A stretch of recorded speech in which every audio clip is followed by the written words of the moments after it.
فيها نجاهد كي نرى معنى الحياة، ولا نزال على طريق طموحنا حتى الممات. تؤذنا الأهواء لكن نسأل الله الثبات. الأرض ميدان نسير به لنيل الأمنيات، ورحلة فيها نجاهد كي نرى معنى الحياة، ولا نزال على طريق طموحنا حتى الممات. إن الحمد لله نحمده ونستعينه ونستغفره ونعوذ بالله من شرور أنفسنا ومن سيئات أعمالنا. إنه من يهده الله فلا مضل له ومن يضلل فلا هادي له، وأشهد أن لا إله إلا الله وحده لا شريك له، وأشهد أن محمدا عبده ورسوله. المشاهدون والمشاهدات الأعزاء، السلام عليكم ورحمة الله وبركاته. ومع برنامجكم الأسبوعي معا ننهض، نتناول اليوم بإذن الله تبارك وتعالى هذه الحلقة تحت عنوان خيرية الأمة المسلمة، أو خيرية الأمة المسلمة وخصائص هذه الأمة، خيرية الأمة وخصائصها. كنا قد تحدثنا في الحلقات الماضية عن أسباب التخلف وأسباب التراجع وعدم مواكبة التطور الذي تعيشه البشرية، وحاولنا أن نقف على بعض الأسباب وبعض المسببات التي أدت إلى هذا التراجع في أمة الإسلام، ووقفنا كذلك على بعض أفكار بعض الرواد الذين عاصروا نهايات الفترة التي نتكلم عنها، فترة سقوط الخلافة على وجه التحديد. وكان نموذج هذه الفترة ومن كتب عنها بشكل كبير هو يعني تحدثنا عن كتاب لماذا تأخر المسلمون، وتقدم غيرهم لشكيب أرسلان، واعتبرنا أنه يعبر عن المرحلة بشكل دقيق ومفصل، وهو أكثر من عاصر تلك الفترة وعاشها، فأردناه أن يكون شاهدا على تلك التجربة. ولكن يبقى هنالك مسألة مهمة جدا رأيت أن أفرد لها حلقة، وهو أن قضايا الانحطاط وقضايا التخلف وقضايا التراجع دائما ما يكون الناس فيها بين ردات فعل عنيفة جدا نفسية وعقلية. هذه الردات أحيانا تطال أشياء كثيرة جدا، تطال الهوية، تطال الدين، تطال الأفكار، تطال الفلسفات، حتى تطال التاريخ إلى غير ذلك، ويختلف الناس في تعاطيهم مع لحظات الانهيار. ونحن باعتبارنا أمة مسلمة تحمل كتاب حفظ الله سبحانه وتعالى هذا الكتاب حفظا إجمالا وتفصيلا، وجعل أمة الإسلام هي الأمة الحاملة لهذا الكتاب، وتوقفت النبوات وتوقفت الرسالات بعد محمد صلى الله عليه وسلم، بمعنى الوحي من السماء المباشر، الوحي المباشر انقطع، وبقي هنالك وحيا هو وحي النبي القرآن الكريم وسنة النبي صلى الله عليه وسلم.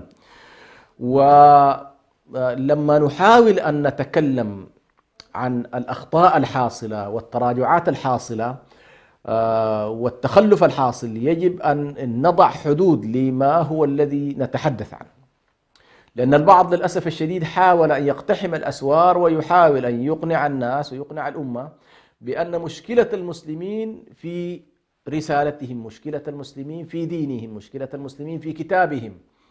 وهنا طبعا تبقى الإشكالية الكبيرة جدا، وهو أن ذات الكتاب الذي تحولت به الأمة إلى أمة قائدة، أمة رائدة، أمة فاعلة، أمة مؤثرة، أمة حاكمة، أمة مسيطرة على ملايين البشر وملايين من الأرض، كيف هذا الكتاب الذي كان سر نهضتها هو نفسه يكون عامل من عوامل تخلفها؟ يبقى هنا في نوع من الإشكال والمغالطة.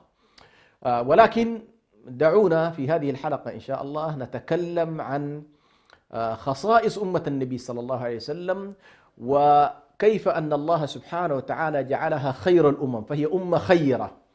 وهنا عندما نتكلم عن الخيرية يجب أن نذهب بعيدا عن مفهوم العنصري، يعني لا نتكلم عن مفهوم عنصري لقومية معينة أو لقوة بشرية معينة بعيدا عن التكاليف الربانية، لا لأن هذا مفهوم طال بني إسرائيل الذين قالوا نحن أبناء الله وأحباؤه رغم معاصيهم وذنوبهم وقتلهم الأنبياء وكل الذنوب التي كانوا يفعلونها، وقالوا في الله سبحانه وتعالى ما لم يقله كثير من البشر، ومع ذلك كانوا يعتقدون بأنهم شعب الله المختار.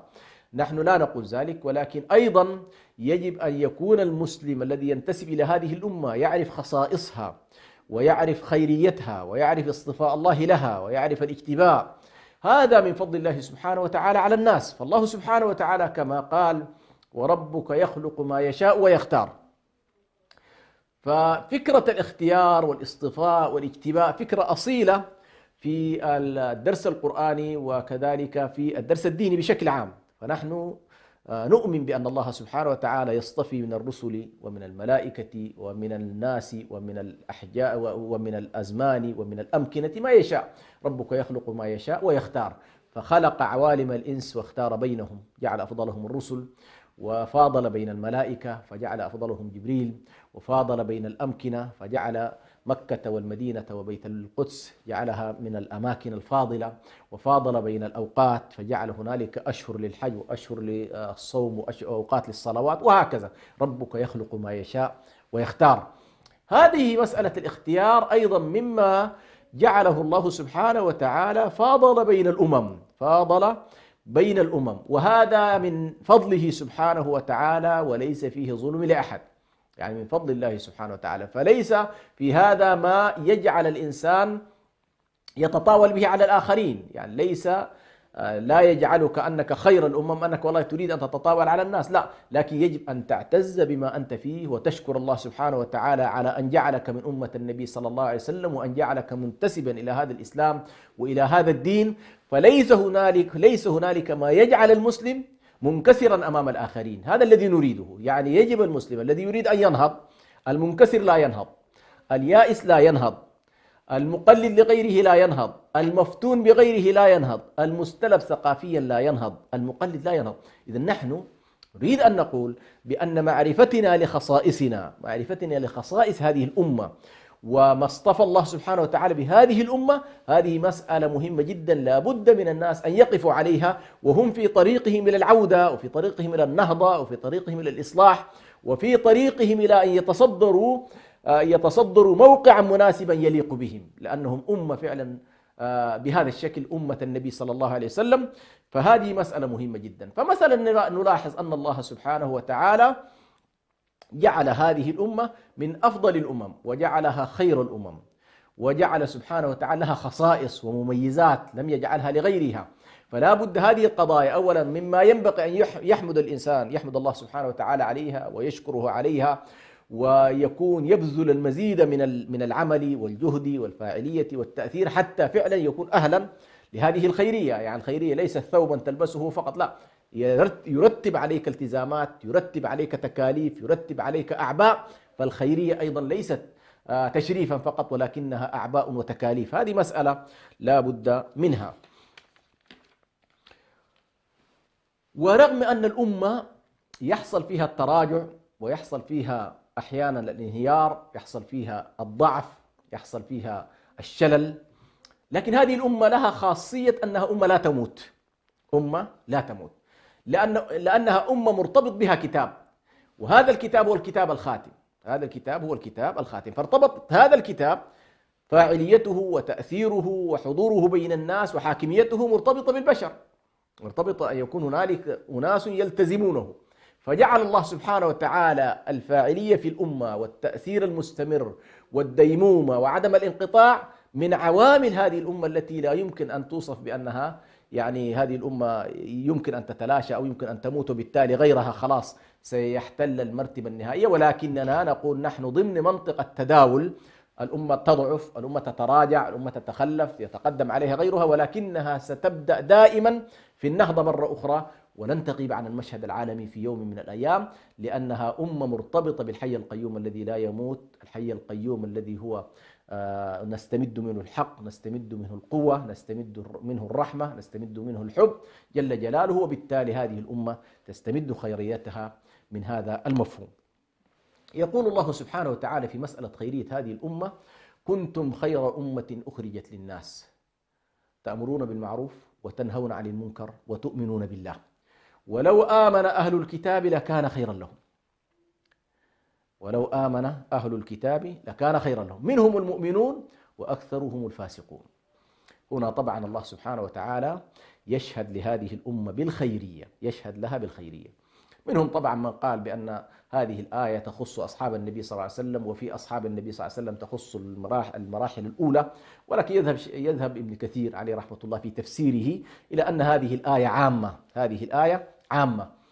ونحن أيضا نذهب معه في هذا الاتجاه لمقولة أيضا الإمام الشاطبي عليه رحمة الله في كتابه الموافقات، بأنه ما من أمر أعطاه الله سبحانه وتعالى لرسوله إلا وأعطى أمته شيئا منه. ما من شيء أعطي للنبي وأصحابه إلا وأعطيت الأمة بعد ذلك شيئا منه، فما لا يختص شيء فقط بأصحاب النبي. فمثلا أعطى الله سبحانه وتعالى المعجزات وأعطى أمته الكرامات، يعطي الله سبحانه وتعالى الخيرية المطلقة لأصحاب النبي صلى الله عليه وسلم، ويعطي هنالك خيرية نسبية لمن يأتي بعدهم. وبالتالي فالخيرية هذه الصفة الملازمة لأصحاب النبي صلى الله عليه وسلم، والتي بلا شك يعني تنطبق عليهم بشكل مباشر، إلا أنها لا يعني منتفية عن غيرهم. الله عز وجل يقول: كنتم خير أمة أخرجت للناس تأمرون بالمعروف وتنهون عن المنكر وتؤمنون بالله. وهنا نلاحظ أن الله سبحانه وتعالى ربط خيرية هذه الأمة بأمرين أساسيين. الأمر الأول الإيمان بالله، فسنلاحظ أن أفضل الأمم وأنقى الأمم وأكثر الأمم معرفة بالله سبحانه وتعالى وبأسمائه وبصفاته، وأنها متأدبة مع الله سبحانه وتعالى، وأنها لم تقل فيه ما لم يقله جل جلاله، هو هذه الأمة. فهنالك الكثير من الأمم، منهم من جحد، ومنهم من أول، ومنهم من حرف، ومنهم من بدل، ومنهم من وضع تصورات خاطئة كتصور التثليث، أن جعلوا لله البنات، وأن جعلوا له البنين، وأن جعلوا له الزوجة أو الصاحبة إلى غير ذلك. فهذا كله والعياذ بالله الأمم التي قالت ذلك أمم ساقطة، لا يمكن أصلا أن تكون خيرا من أمة النبي صلى الله عليه وسلم التي تقول: قل هو الله أحد الله الصمد لم يلد ولم يولد ولم يكن له كفوا أحد. فالتصور عن الذات الإلهية وبأسماء الله وصفات الله وما يليق به وما يجب في حقه وما ينتفي من حقه، فأعرف الأمة بذلك هي أمة النبي صلى الله عليه وسلم. أمة النبي صلى الله عليه وسلم إذن تؤمنون بالله. فالإيمان بالله سبحانه وتعالى هو الذي يؤهل هذه الأمة لهذا المشهد. وهنا طبعا يأتي سؤال كبير جدا، وهو: هل والله هذه الأمة تبقى هذه الخيرية في جزئية الإيمان بالله في ظل حتى حالة الانحطاط؟ نقول حتى في ظل أضعف أحوالها فستبقى هي أفضل الأمم في الإيمان بالله، هذا بلا نزاع. يعني تظل أمة النبي صلى الله عليه وسلم أمة الإسلام الملتزمة بهذا الكتاب، الملتزمة باتباع النبي صلى الله عليه وسلم، الملتزمة تجاه الله سبحانه وتعالى بعقائد معينة، ستبقى هذه الخيرية في هذا الإطار، فهي أعرف الأمم بالحق الذي هو جل جلاله، أعرف الأمم بالحق وهو الله سبحانه وتعالى وما يليق به وما ينتفع. هذه مسألة مهمة جدا. وهنا نلاحظ بأن هذا الأمر سيجعل المسلم وهو في لحظات، حتى لحظات الهزيمة، لا يشعر أبدا بأي حال من الأحوال بأنه منكسر أو أنه مهان، لا، لأنه هو مستعلي بالله سبحانه وتعالى.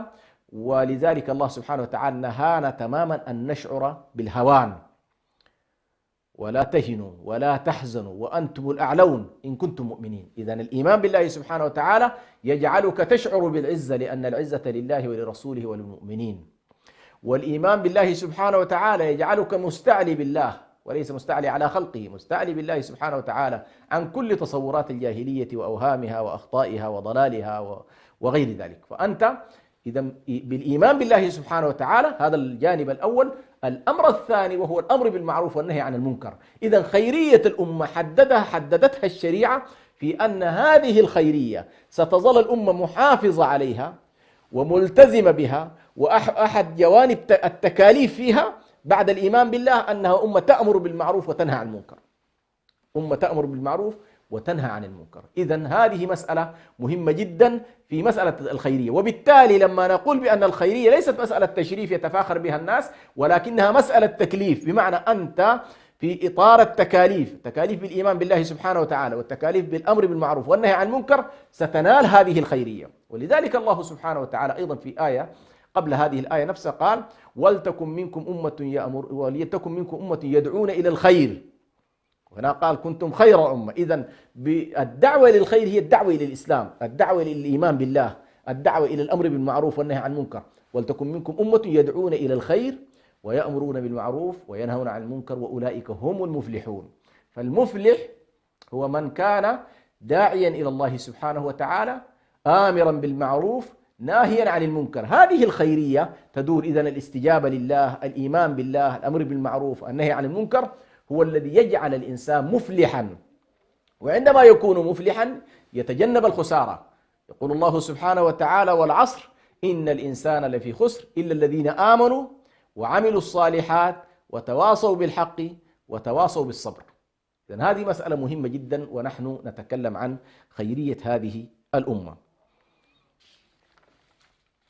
وقد أتى وصف خيرية هذه الأمة في الكتب السابقة. يعني الله سبحانه وتعالى ذكر خيرية هذه الأمة وأنها أمة خيرة، أمة فاضلة، أمة فاعلة، أمة مؤثرة، أمة رحيمة. ذكرت هذه المسألة في التوراة والإنجيل كما قال الله سبحانه وتعالى محمد رسول الله والذين معه أشداء على الكفار رحماء بينهم تراهم ركعا سجدا يبتغون فضلا من الله ورضوانا سيماهم في وجوههم من أثر السجود ذلك مثلهم في التوراة ومثلهم في الإنجيل كزرع أخرج شطأه فآزره فاستغلظ فاستوى على سوقه يعجب الزراع ليغيظ بهم الكفار. إذن هنا نلاحظ أن مثلين ونموذجين ذكرا في التوراة وذكرا في الإنجيل. إذن هذه الأمة جاء ذكرها وصفاتها في التوراة، ذكرت في التوراة وذكرت في الإنجيل. إذن أخبر الله سبحانه وتعالى الأمم السابقة، وبل بالعكس أخذ الله سبحانه وتعالى على الأنبياء جميعا الميثاق على أنه إذا ما جاءهم نبي ورسول مصدق لما معهم ليؤمنن به. وإذ أخذ الله ميثاق النبيين لما آتيتكم من كتاب وحكمة ثم جاءكم رسول مصدق لما معكم لتؤمنن به ولتنصرنه قالوا بلى قالوا بلى. فالله سبحانه وتعالى أخذ على السابقين جميعا أنه إذا بعث فيهم رسول الله صلى الله عليه وسلم ليؤمنن به. إذن هذه مسألة مهمة جدا في فضل النبي صلى الله عليه وسلم وفضل هذه الأمة وخيريتها أنها تم الحديث عنها قبل مجيئها. وهذا طبعا من المقامات التي أرادها الله لهذه الأمة، فهي الأمة الأخيرة من حيث الترتيب، الأولى من حيث المقام. يعني هذا ترتيبها من حيث المجيء كان ترتيبا متأخرا، ولكن فضل الله سبحانه وتعالى محض فضله واصطفائه واجتبائه واختياره أنها وضعها في هذا المقام. هذه المسألة مهمة جدا على الصعيد النفسي والصعيد تشكل العقلي، ومسألة النهضة التي يريد الإنسان أن يقوم بها، فإنه ما لم يكن واثقا فيما لديه، واثقا فيما عنده من كتاب، وواثق فيما في هذا الكتاب من قضايا الحق والإيمان والسلوك والتعبد والشعائر والقيم، لا يستطيع أن ينهض، بل سيكون دائما ينظر إلى نفسه بنظرة احتقار وينظر إلى نفسه بنوع من الهوان، وهذه لا يمكن أن يكون. فأول ما لا بد أن نرسخه في الناس ونحن نريد أن ننهض بالناس نهضة إسلامية هو الثقة في أنفسهم، والثقة فيما لديهم، والثقة في أنهم يمتلكون فعلا مشروع. ولكن المهزوم والذي مثلا ما تغيرت عنده القناعات، بل ربما ينظر إلى ما عند الآخرين خير مما عنده، لا يستطيع أن ينهض. وبالتالي هذه المسألة مسألة مهمة جدا. وهذه الخيرية كما ذكرنا محض فضل الله سبحانه وتعالى ورحمته واصطفائه واجتبائه. قال تعالى وجاهدوا في الله حق جهاده هو اجتباكم وما جعل عليكم في الدين من حرج ملة أبيكم إبراهيم هو سماكم المسلمين من قبل وفي هذا ليكون الرسول عليكم شهيدا وتكونوا شهداء على الناس. إذن هذه أيضا كما قال الله سبحانه هو اجتباء، أن الله سبحانه وتعالى جعل هذه الأمة مأمورة بأن تجاهد في الله حق جهاده، وأن الله سبحانه وتعالى اجتباها واصطفاها وسماها أمة مسلمة.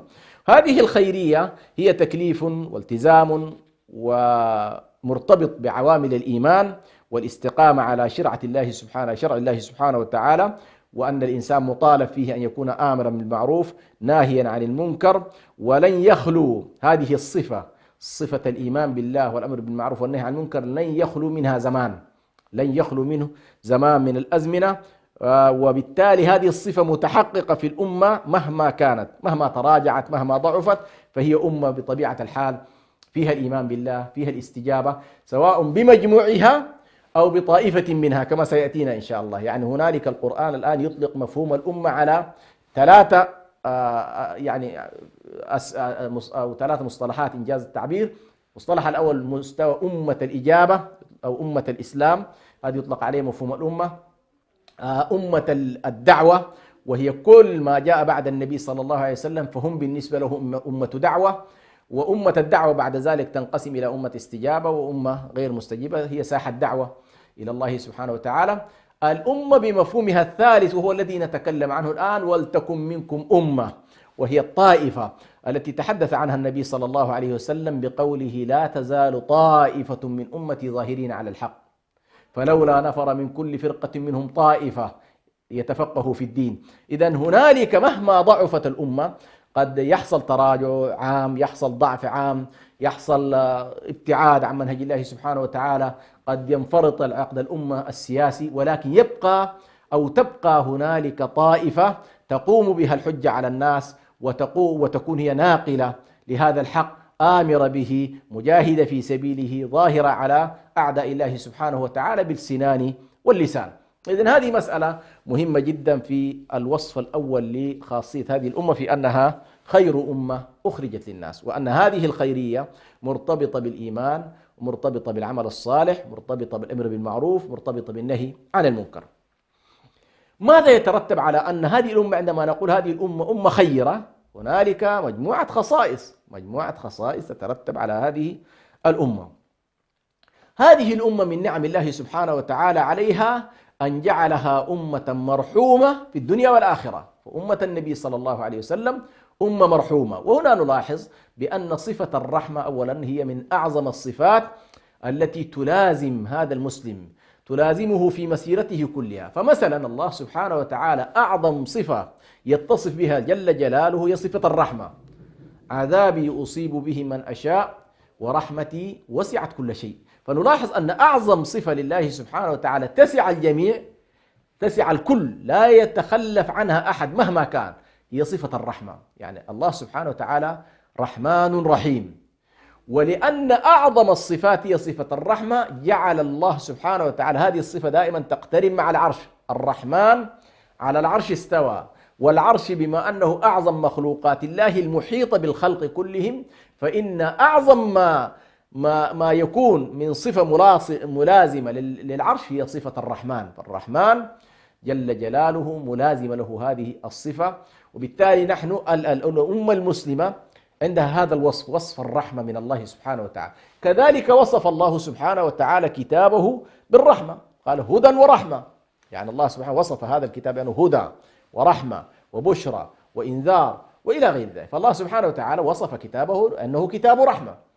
وصف كذلك رسوله صلى الله عليه وسلم بأنه رسول رحمة: وما أرسلناك إلا رحمة للعالمين، وما أرسلناك إلا رحمة للعالمين. ووصف كذلك أصحاب النبي صلى الله عليه وسلم بأنهم رحماء بينهم، وكذلك الأمة هكذا ينبغي أن تكون. أمة الإسلام عليها أن تكون أمة رحيمة متراحمة، وهذه الصفة وصف النبي صلى الله عليه وسلم بها الأمة، أي أنها خاصية أساسية لهذه الأمة، كما قال النبي صلى الله عليه وسلم: أمتي هذه أمة مرحومة. يقول النبي صلى الله عليه وسلم: أمتي هذه أمة مرحومة.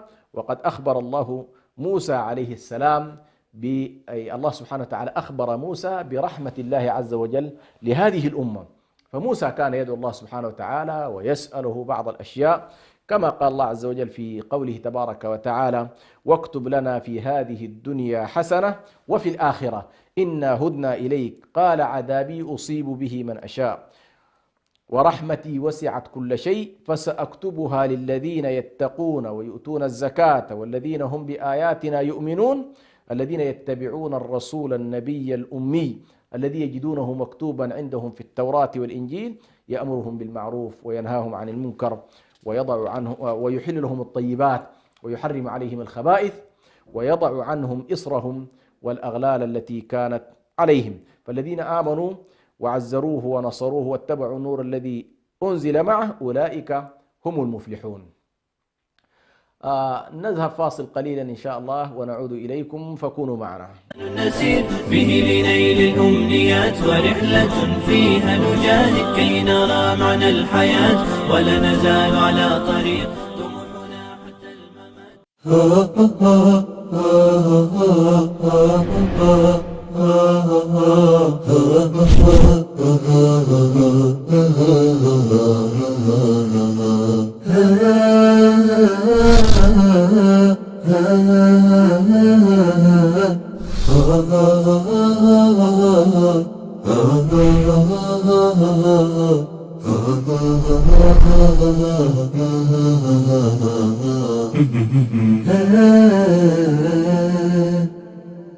نسير به لنيل الأمنيات ورحلة فيها نجاهد كي نرى معنى الحياة ولا نزال على طريق طموحنا حتى الممات. الحمد لله رب العالمين، والصلاة والسلام على رسول الله الأمين وعلى آله وصحبه أجمعين. أما بعد، نواصل بإذن الله تبارك وتعالى في الحديث عن خيرية هذه الأمة وخصائصها. وكنا قد تحدثنا في الآية التي يقول الله سبحانه وتعالى فسأكتبها الذين يتقون. وهنا نلاحظ أن الحديث عن أمة النبي صلى الله عليه وسلم الذين يتبعون الرسول النبي الأمي، واضح أن الله سبحانه وتعالى اختص هذه الأمة برحمته واختص هذه الأمة بتيسيره. وبالتالي هذه الآية فيها مجموعة أشياء مهمة جدا تتمثل فيها خاصية الرحمة بهذه الأمة. فمثلا من مظاهر الرحمة الإلهية بهذه الأمة أن الأمة لا يشملها عذاب شامل كما كان في الأمم السابقة. كثير من الأمم السابقة عندما ترفض منهج الله سبحانه وتعالى ولا تتبع الرسل وتتمرد عليهم فإنه يشملها العذاب الشامل. شمل قوم صالح وقوم هود وقوم شعيب وشمل قوم لوط وغيرهم من الأمم أهلكهم الله سبحانه. هنا نلاحظ أن الله سبحانه وتعالى حرم على أمة النبي صلى الله عليه وسلم أن يأخذها بعذاب شامل، ولن يأخذ الأمة عذابا شاملا. وهذا طبعا يقول النبي صلى الله عليه وسلم: دعوت الله سبحانه وتعالى ألا يهلك أمتي بسنة عامة وألا يسلط عليهم عدوا من سوى أنفسهم فيستبيح بيضتهم حتى يكون بعضهم يهلك بعضا. فهنا نلاحظ أن الله سبحانه وتعالى ضمن لرسوله صلى الله عليه وسلم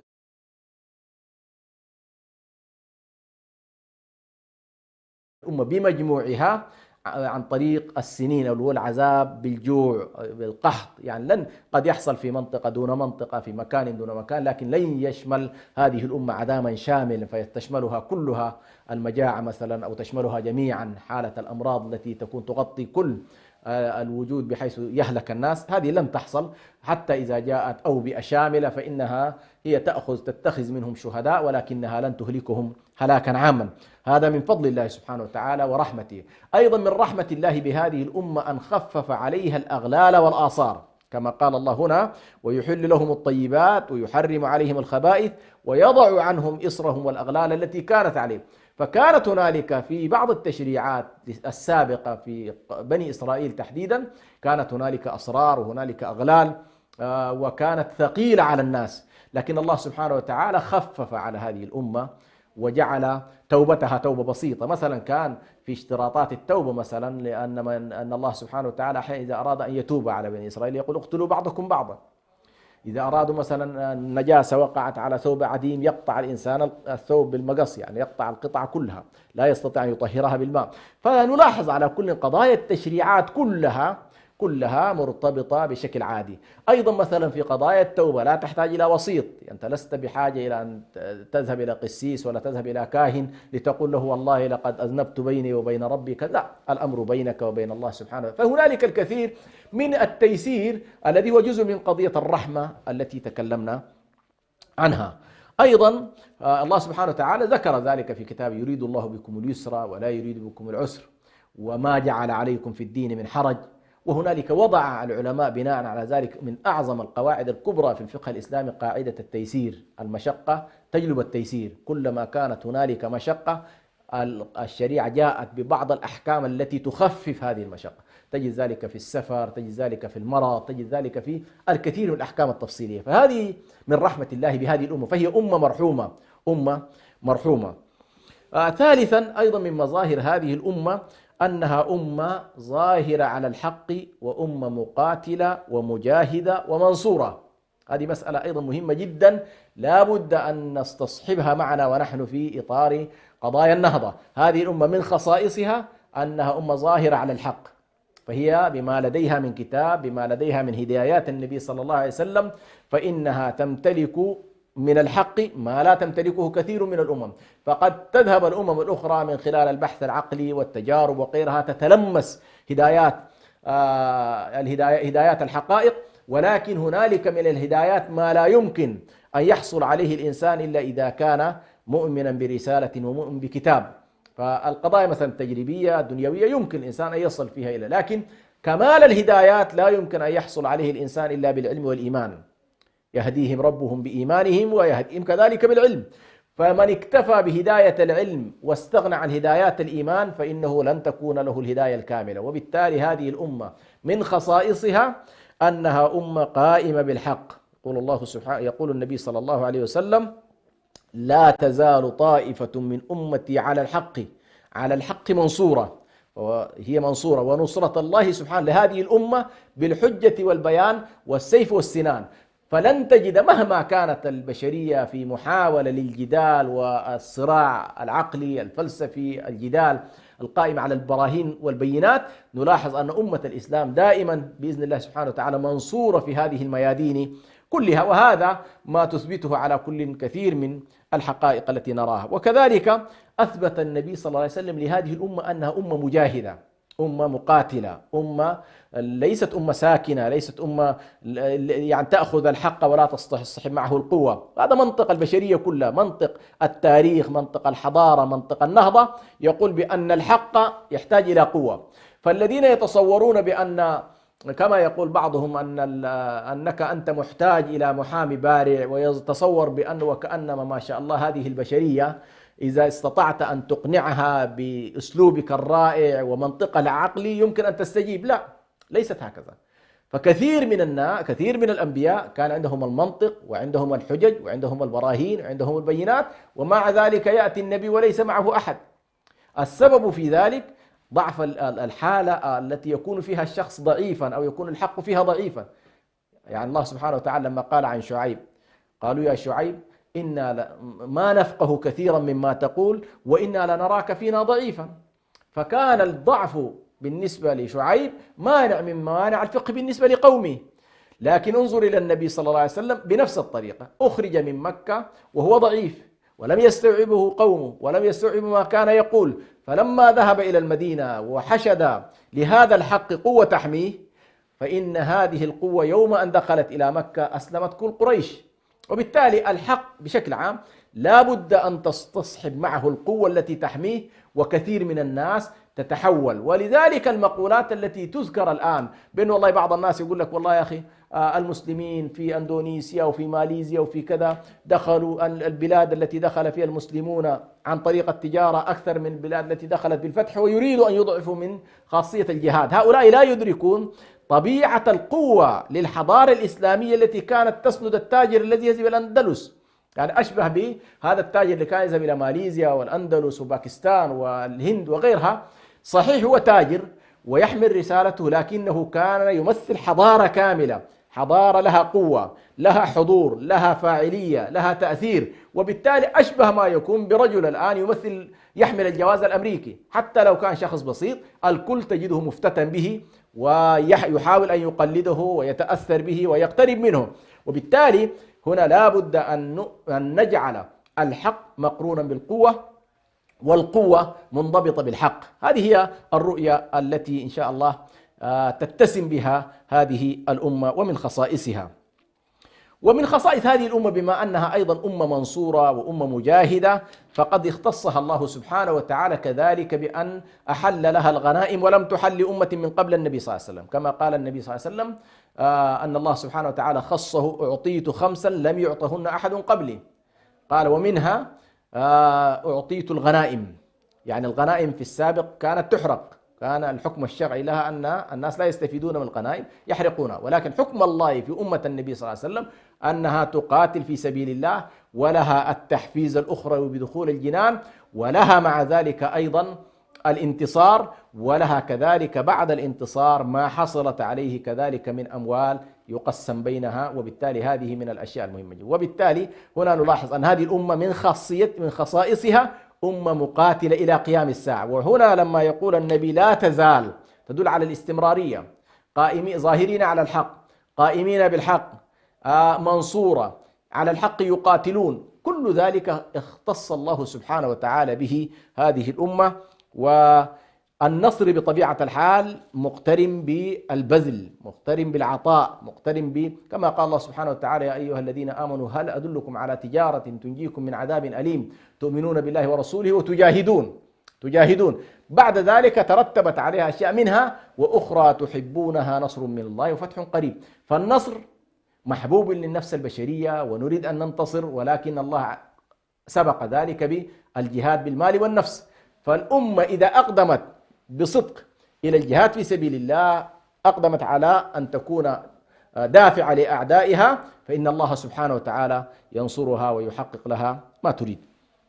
رابعا من خصائص هذه الأمة أيضا أنها أمة لا تجتمع على ضلالة، وهي معصومة في مجموعها، ولهذا فإجماعها حجة. يعني قضية الإجماع الذي يتناوله أهل الأصول، علماء الأصول، أن إجماع الأمة بمجموعها، علمائها، مجتهديها، لا يمكن أن يجمعوا على باطل.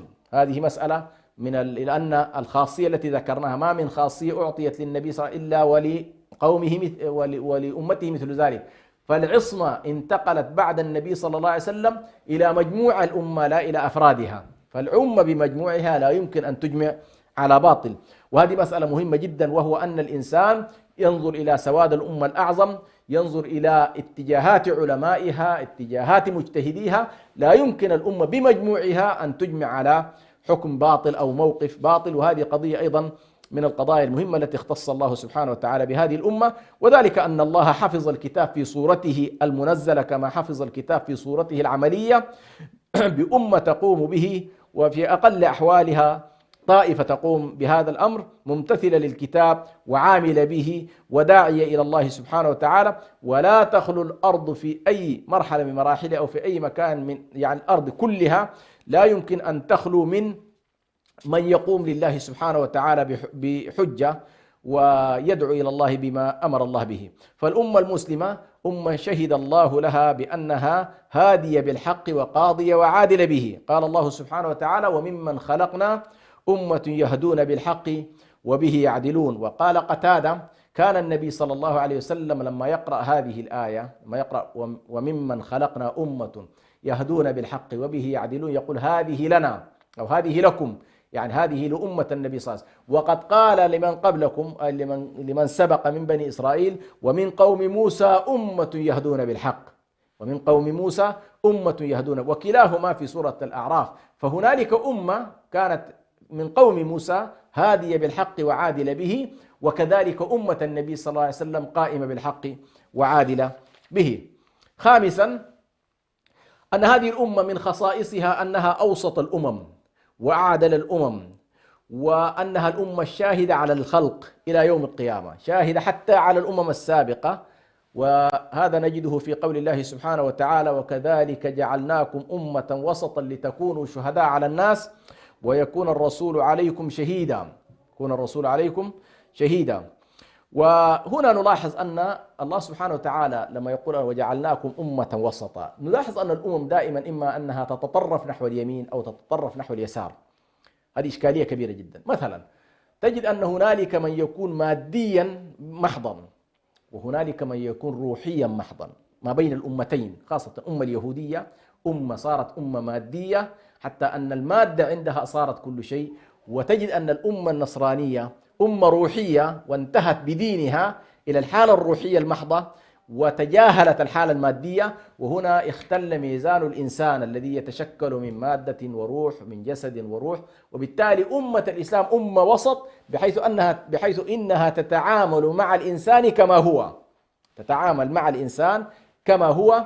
وبالتالي هذا الإنسان إن شاء الله يعني يمكن أن تتاح لنا فرصة نتكلم عن تشكله باعتباره إنسان النهضة. لكن هنا نلاحظ أن الأمة الوسط تتعامل مع هذا الإنسان تعاملا وسطيا تشبع حاجاته الروحية وحاجاته المادية الجسدية البدنية وحاجاته الحسية والذوقية، وتتعامل كذلك مع حاجاته النفسية. كل ذلك يجعل من الأمة المسلمة في تعاطيها مع الإنسان أمة متكاملة وأمة وسط. وبالتالي لن تنشئ حضارة مادية محضة فتجعل الناس كلها يتعاملون منطق المادة، وتقييمهم يكون بتقييم المادة، ونجاحهم يكون في إطار المادة. أو تكون مثلا أمة روحية محضة لا تنظر إلى الدنيا ونهضتها وتطورها، ولا تجعل لهذا الأمر اهتمام، فتكون أمة روحية تدخل جميعها إلى الكنائس مثلا وإلى الصوامع وتنقطع عن الدنيا. ليس كذلك. الله سبحانه وتعالى جعل هذه الأمة أمة وسط، ومن وسطية هذه الأمة لأنها أمة وسط لم تنحرف نحو اليمين أو نحو اليسار، أي أنها في تصوراتها ليست ذات بعد روحي محض أو ذات بعد مادي محض، أو أنها مثلا انحرفت في تصوراتها فجعلت الإله الذي هو قل هو الله أحد الله الصمد جعلته مثلا حالة ثلاثية، أو جعلت هذا الإله متصفا بصفات مثلا إن الله فقير ونحن أغنياء. هذه إشكالية، يد الله مغلولة. فهذا التطرف اليهودي أو هذا التطرف النصراني الأمة مجتنبة لهذا ومجتنبة لهذا، فهي تسبح الله وتنزهه عن كل نقص وتصفه بكل صفات الكمال وتنزهه عن كل صفات النقص. فبالتالي هي أمة تسعى إلى الجمال والكمال والجلال. هنا نلاحظ أن مسألة الشهادة على الناس جعل الله سبحانه وتعالى هذه الأمة أمة شاهدة. يقول الله سبحانه وكذلك جعلناكم أمة وسطا لتكونوا شهداء على الناس. يعني ما بعد النبي صلى الله عليه وسلم الأمة الصحابة شهداء على من بعد الصحابة، وما بعد الصحابة شهداء على من بعدهم. لكن الرسول شهيد على الصحابة رضوان الله عليهم، شاهد علينا نحن الذين لم يرانا. وهذه طبعا مسألة الشهادة في بعدها في التفريق بين الشاهد والشهيد.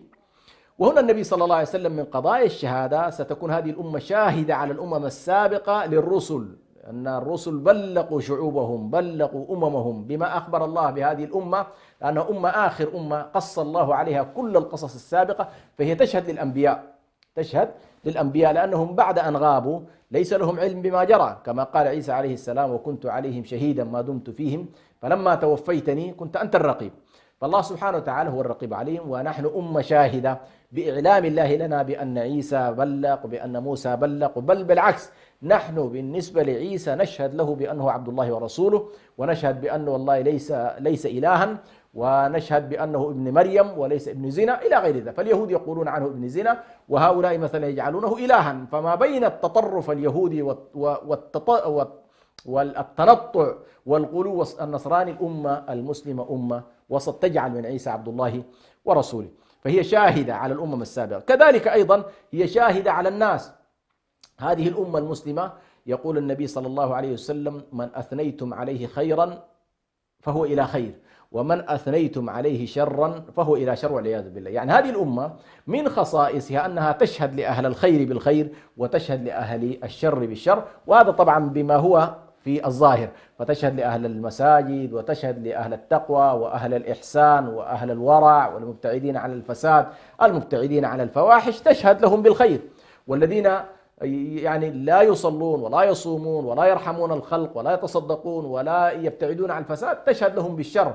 وبالتالي يقول النبي صلى الله عليه وسلم من شهدتم له بالخير وجبت له الجنة، ومن شهدتم له بالشر وجبت له النار والعياذ بالله.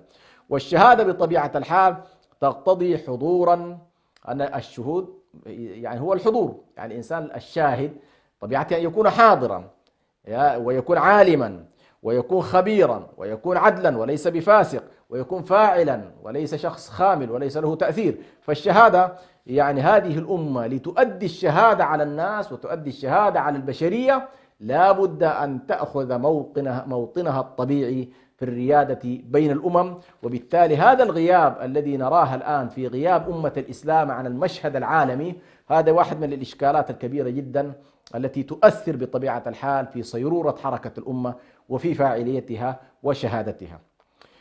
سادسا من الأشياء الخصائص المهمة، وأنا أكتفي بهذه الأخيرة إن شاء الله لأن الوقت أيضا يقترب، وخصوصا الخصائص كثيرة، خصائص الأخروية خصوصا والخصائص الدنيوية، فهنالك الكثير من التفاصيل في الأحكام والكثير من التفاصيل في الآخرة، ولكن ما حاولت أن أتناول هو ما يتعلق بدنيانا وله علاقة بموضوع النهضة.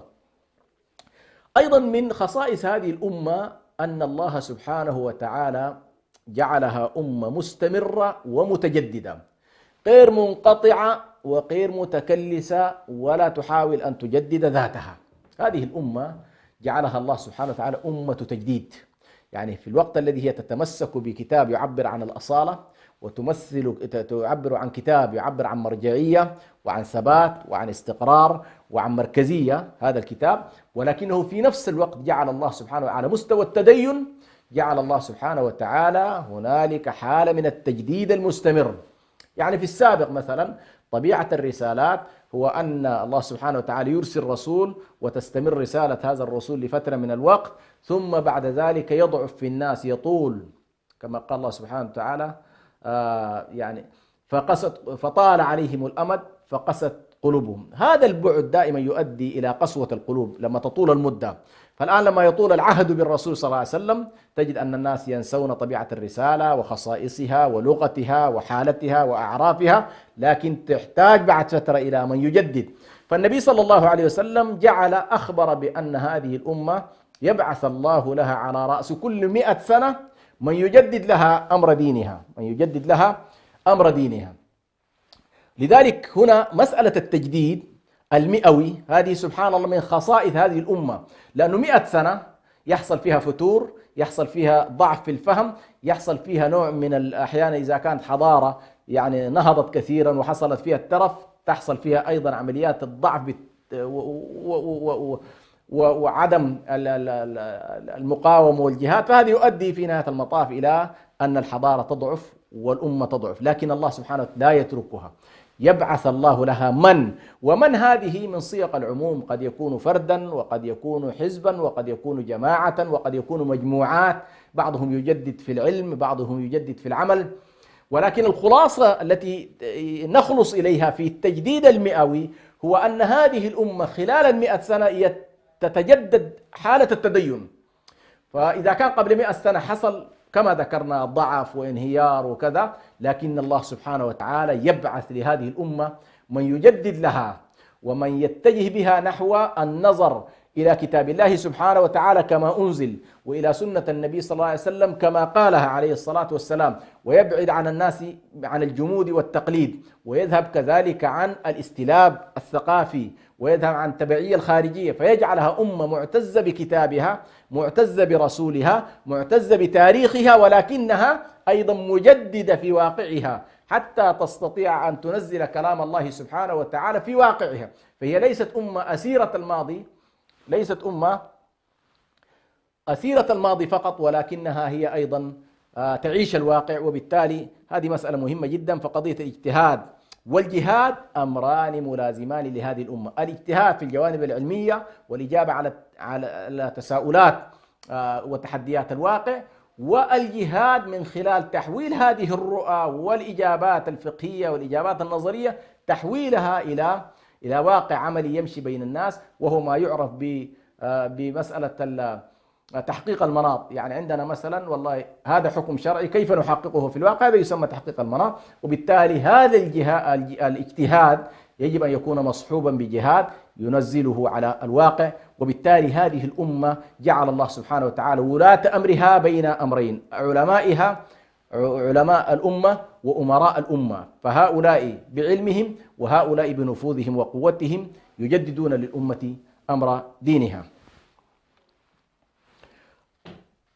نكتفي إن شاء الله بهذا القدر، ونسأل الله سبحانه وتعالى أن يجعلنا ممن يحيون أمر هذا الدين، وأن يجعلنا من أمة النبي صلى الله عليه وسلم التي جعلها خير الأمم، إنه ولي ذلك والقادر عليه. والسلام عليكم ورحمة الله وبركاته. الأرض ميدان نسير به لنيل الأمنيات، ورحلة فيها نجاهد كي نرى معنى الحياة، ولا نزال على طريق طموحنا حتى الممات، تؤزنا الأهواء لكن نسأل الله الثبات. الأرض ميدان نسير به لنيل الأمنيات، ورحلة فيها نجاهد كي نرى معنى الحياة، ولا نزال على طريق